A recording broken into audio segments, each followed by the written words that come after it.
told you Space Marine 2 is super fun and really cool. Yeah, not that crazy, right? What's up, guys? Angron's calmest son here, and today, if you've looked at the thumbnail, we're going to be talking about Space Marine 2, but instead, not about, I could be talking about anything in that thumbnail. I could be talking about, they did this one thing right. What could that one thing be? Oh, gee, I don't know. The gaming, how the system runs, how the gameplay is. The gameplay is repetitive and mind-numbing, so it's great for someone like me. Okay, I like the swarms. I like just destroying like countless numbers of Tyranids. Really fun. I'm not that far into the game, super fun, but that's not really what I wanted to talk about. See, I'm a bit of a nerd, if you haven't acquiesced that yet. I'm a bit of a 40k nerd as well, so it's good that we can talk about this, because this thing has really been interesting to me since I've been playing the game, and I like to walk up to all the NPCs and get the little lore tidbits, if you will, from what's going on in-game universe and how everyone's interacting with each other. And I just want to say, whoever was influenced in making the game, whether that would be the studio, GW, Black Library, whoever, they're going off previous knowledge and the previous game, I really like how they don't shy away from making the Imperium, and this, by Titus and all the other Adeptus Mechanicus members in there, and even some of the Imperial servants and housecarls.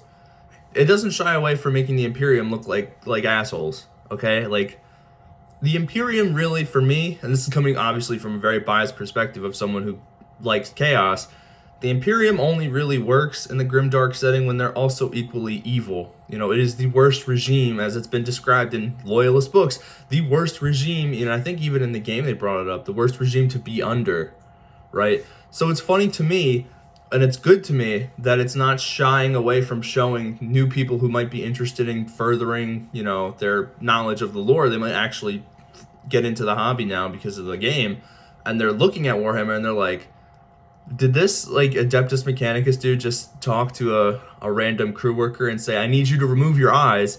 And the guy's complaining. This did happen in the game. He's saying, what do I need eyes for? Because he's got to clean the ship decks or whatever. And the Mechanicus is like, you're volunteering yourself for servitor duty? And he's like, no, I guess I'll get rid of my eyes. And there's so many more examples of this, like Titus and his little crew, Gadriel, and the other guy, I don't remember their names right now, but they were with the Cadians and they're fighting Tyranids, but obviously the Cadians, while they're tough bastards, unfortunately get demolished by a hive mind intelligence that is obviously going to, and it's known for adapting, it's going to wreck their shit. They're baseline humans. So what did the Space Marines say? Cowards, you guys did not put up good enough of a fight. I'm disappointed. You guys couldn't get the virus bombs, and quite frankly, you underperformed. Which is just crazy, because these guys put their lives on the line consistently all the time, whether in lore or in the game. They are not afraid, they don't retreat, and they're still getting shit on. They're still getting absolutely admonished by their angels. So it's fun. And even Nazarick, the spoiler, the Archmagos that you're working under for Project Aurora, constantly shit talks everybody he's involved with in the program, including the Space Marines who are trying to get his friggin' data slates and knowledge. And he keeps insulting everybody, and that's a common thing for the Adeptus Mechanicus. They insult you and then say, actually, I'm operating on prime logic, so it's not really an insult, you're taking it too personally, and obviously you just need to get good. It's funny. The Imperium are not the good guys, and this game does a really good job of balancing it out with, even I'm kind of sprinkling in some Loyalist dialect in my everyday speech. I'm making breakfast and I'm casually eating some yogurt, and I'm for Ultramar, I just did this for Ultramar. It's a good game because it makes me think, yeah, I'm fighting for the Emperor. But then all the times I see, again, a crewman getting, politely asked to remove his eyes because it's not going to be necessary to him cleaning the decks and it would be more efficient. Boom, done. Another guy this one crew member was bullying a servitor and was pushing him around and was getting in his face. He's like, you need to leave now, you need to move, you didn't do the cargo right. and the servitor is just like, I cannot compute. And then the guy's like, you got to go get your, your scrambled brain fixed. And he's like, seeking blessings of cogitation. Like, it's a good game. Like, don't get me wrong. If you like 40K, you're probably, you're not going to have a lot of complaints for Space Marine 2 in general, because it's a good game. There's obviously some stuff lacking. Like, I think the customization that could be tweaked a little bit, but that's like me being like nitpicky. There's nothing here in the game that I really would overly criticize. It's a pretty straightforward game. It's really simple and formulaic, so that's why it works.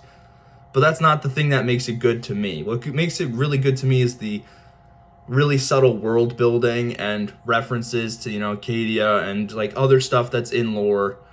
And it's just showcasing that they're assholes, right? The Imperium are not the good guys. Don't ever get it twisted if you're new that the Imperium are good guys and that there's a good faction. They're all equally pretty damn evil and really self-obsessed with themselves. They will do anything to make sure they get out top. There is no good faction. There are good people in 40K, but really it depends on who they serve. They're only good in like the most vanilla way I can describe good. They're still, even the best people in 40K are still pretty shitty people by some standards. So yes, the one thing I really wanted to talk about, y'all, not stretching the video out, it does a good job of really portraying every faction, that whether that would be the Thousand Sons or the Ultramarines and every other sub-faction loyalist who would be there, either the Mechanicus or servitors. They do a good job of world building. That's something I really appreciate, and as someone who's interested in the lore and appreciates the game as well,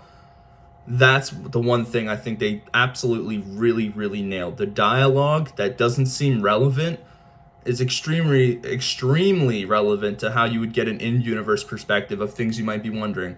How do the Cadians react to seeing, a Space Marine? Because most of the time, really, soldiers aren't going to see Space Marines. They're extremely rare to see, and if you do see a Space Marine, you're in deep shit. So, again, the lore, right? It's always going to come down to that. The lore and the little, like, sprinklings of NPC world building and dialogue, I think, really make the game a shitload better, personally. But that's just Angron's calmest son. I've been known to have some takes or two, so that being said, thank you guys very much for watching the whole video. If you watched the whole video through, or if you just watched the video in general, and getting really close to 200 subscribers, so if you want to do me a big favor and subscribe, super appreciated. Blood for the Blood God and all that nonsense, but please, we're so close, and it would be so appreciated. But other than that, guys, thank you so much. I am out of here.